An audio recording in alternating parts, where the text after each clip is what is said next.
ఓ సినిమాల చెరువును దొంగతనం చేసిండ్రని పోలీసులకు కంప్లైంట్ ఇస్తాడు హీరో. కేసు చిత్రంగా ఉండే వరకు ఎంక్వైరీ చేస్తే అసలు కథ బయటపడ్డది.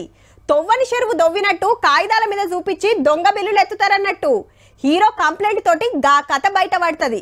కానీ పట్నంలో పక్కా చెరువులు ఉన్నాయి, కానీ ఆటి పక్కకే పెద్ద పెద్ద బంగ్లాలు సుతున్నాయి. కాకుంటే ఎకరాలు ఉండాల్సిన చెరువులు గుంటలలో కూడా కనబడకుండా అవుతున్నాయి. ఎందుకో తెలుసు కదా.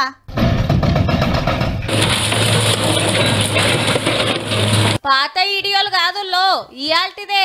మణికొండ ఏరియా నెక్నంపూర్ చెరువును అమ్ముకొని అందాల విల్లాలు కడుతున్నారు ముద్దుగా.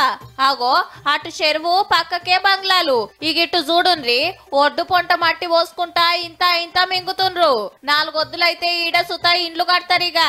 హైడ్రాకు కంప్లైంట్ అందంగానే సర్వే చేపిస్తే బఫర్ జోన్లు ఉన్నట్టు తేలే వరకు నోటీసులు ఇచ్చి 13 విల్లాలు పొతం పెట్టిండ్రు. ఇంకో 2 మీద హైకోర్టు ఆర్డర్ ఉన్నందుకు అటు తెరువు పోలే. కట్టేటప్పుడు ఆఫీసర్లు వార్నింగ్ ఇస్తే కొన్నొద్దులు ఆగి మళ్ళా చాలు చేసిరట పనిమంతులు. ఆగో చెరువు బఫర్ జోన్ కబ్జా పెట్టి ప్లాట్లు అమ్మబడును అని బోర్డులు పెట్టిండ్రు. బాజాప్తా తెలివకెవలన్నా కొన్నారంటే కోట్ల రూపాయలు పోతాయి. నున్నగా గుండు కొట్టించుకునే కథ అవుతుంది మళ్ళా.